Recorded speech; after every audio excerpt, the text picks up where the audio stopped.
Think back to the last time you pulled away from someone who actually treated you well. Or the last time you chased someone who barely gave you the time of day. What if I told you that reaction wasn't really about them at all? What if it was written into you before you even had your first crush, before you even understood what love was? Here's the uncomfortable truth. Most of our adult dating patterns were not invented in adulthood. They were installed in childhood, often before we could even speak in full sentences. The way your caregivers responded to your cries, your needs, your fears, your excitement, all of it built a kind of internal blueprint. And that blueprint doesn't retire once you grow up. It quietly drives the car while you think you're the one holding the wheel. Today, we're going to walk through 8 signs that your childhood is still shaping your love life right now. Not to blame anyone, not your parents, not yourself, but to help you finally see the pattern clearly enough to change it. Because here's the hopeful part. Once you can see a pattern, you are no longer at its mercy. Awareness is the first real step toward rewriting the story. This idea comes from something called attachment theory, first developed by psychiatrist John Bowlby in the mid-20th century, and later expanded by psychologist Mary Ainsworth through her research on how infants respond to their caregivers. Their work showed something remarkable. The way a baby learns to seek comfort, tolerate distance, or brace for disappointment becomes a template. And that template tends to echo, sometimes almost exactly, in the romantic relationships we form decades later. So before we get into the 8 signs, let's talk about why this happens at all. Because understanding the mechanism is what makes the signs make sense, instead of just feeling like a list of random dating habits. When you were very small, you had no ability to regulate your own emotions. If you were scared, hungry, or overwhelmed, you needed another person to help calm your nervous system down. Psychologists call this co-regulation. Over thousands of tiny moments, being picked up, being soothed, being ignored, being met with warmth or with frustration, your brain began drawing conclusions. Not conscious conclusions, but felt ones. Conclusions like, when I need comfort, it comes. Or, when I need comfort, I have to fight for it. Or, when I need comfort, it's safer not to ask at all. These conclusions don't stay in childhood. They form the foundation of what researchers call an attachment style. And that style becomes the lens through which you interpret closeness, distance, conflict, and love itself for the rest of your life, unless you actively examine it. So let's talk about the mechanism a little more deeply, because this is the part that changes everything once it clicks. Your nervous system doesn't distinguish neatly between then and now. When a partner goes quiet for a few hours, your logical adult brain might say, they're probably just busy. But your nervous system, especially if it learned early on that silence often meant abandonment, may respond as though you are in actual danger. Your heart rate rises. Your thoughts spiral. You might text 3 times in a row. Or you might go completely cold and distant yourself, preemptively protecting against a rejection that hasn't even happened yet. This is what psychologists mean when they talk about implicit memory. Unlike the memories you can consciously recall, implicit memory lives in the body, in emotional reflexes, in the instant reactions you have before you've even had time to think. You may not remember the specific moments from age 2 or 3 that shaped your attachment style, but your body remembers the feeling, and it replays that feeling every time a relationship touches a similar nerve. This is why so many capable, intelligent adults find themselves repeating the same relationship pattern over and over, even when they consciously want something different. It isn't a lack of willpower. It's an old survival strategy, still running quietly in the background. Now let's get into the signs themselves, because once you can name them, you can start to work with them instead of being run by them. The first sign is what researchers often call anxious preoccupation. This shows up as a persistent fear of abandonment, a tendency to need frequent reassurance, and a habit of reading too much into small changes in tone or response time.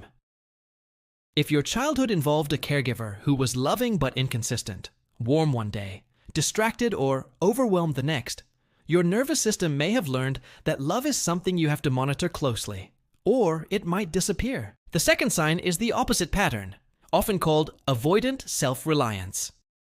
This looks like discomfort with too much closeness, a strong pull toward independence, and a tendency to shut down emotionally when a partner wants deeper intimacy. This pattern often develops when a child's emotional needs were met with discouragement, or when vulnerability was treated as inconvenient. The child learns, "I will be fine on my own," and that belief becomes armor in adulthood. The third sign is choosing partners who feel familiar rather than partners who feel healthy. This is one of the most misunderstood patterns in modern dating. We tend to assume attraction is random, almost magical. But research on relationship patterns suggests that we are often unconsciously drawn to dynamics that mirror our early emotional environment, even when that environment was painful. Familiar can feel like chemistry, even when it is actually just recognition. The fourth sign is difficulty accepting consistent, calm love. If steady affection was rare in your early life, sudden steadiness in adulthood can feel strange, even suspicious. Some people describe feeling bored or unsure around emotionally available partners while feeling a stronger pull toward those who are harder to read. That reaction isn't a sign that calm love is wrong for you. It's a sign that your nervous system associates love with effort and uncertainty, and it hasn't yet learned that ease can be safe too. The fifth sign is overfunctioning in relationships, meaning you find yourself constantly managing the emotional temperature of the relationship, smoothing things over, anticipating your partner's moods, and prioritizing their comfort over your own needs. This often develops in children who took on a caretaking role early, sometimes for a parent who struggled emotionally. The child learns their value comes from being helpful and easy, and carries that role directly into adult partnerships. Now, here's where we shift from insight into practice, because naming a pattern is powerful, but learning to work with it is what actually changes your life.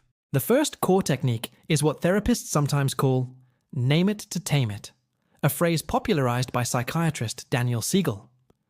When you notice a strong emotional reaction in a relationship, panic after an unanswered text, sudden coldness when someone gets close, pause and simply name what's happening internally. You might say to yourself, "This is my anxious pattern activating," or "This is my instinct to withdraw." This simple act of naming shifts activity from the reactive, emotional part of the brain toward the calmer, more reflective part, giving you a few extra seconds to choose your response instead of being hijacked by it. The second technique is deliberately practicing what psychologists call earned security. This means you don't need a perfect childhood to build a secure attachment style as an adult. Research consistently shows that people can shift from insecure patterns toward secure ones through corrective relational experiences, meaning relationships, friendships, or even therapeutic relationships where someone responds to your needs with consistency and warmth over time. Every time you experience steady, safe connection and consciously let yourself trust it, rather than testing it or sabotaging it, you are laying new neural groundwork. You are proving to your own nervous system that safety can last. The third technique is separating the story from the sensation. When your body reacts strongly, ask yourself, what does this feeling remind me of? Rather than immediately assuming it's proof about your current partner. Often you'll find the intensity of the reaction is coming from an old wound, not the present moment. This doesn't mean your feelings aren't valid. It means you get to respond to today's relationship, rather than reliving yesterday's. Let's bring this together with the final signs, and then talk about where you go from here.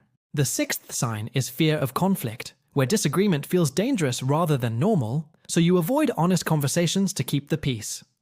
The seventh sign is testing your partner, whether through withdrawal, jealousy, or pushing boundaries, as an unconscious way of asking, will you still stay if I'm difficult?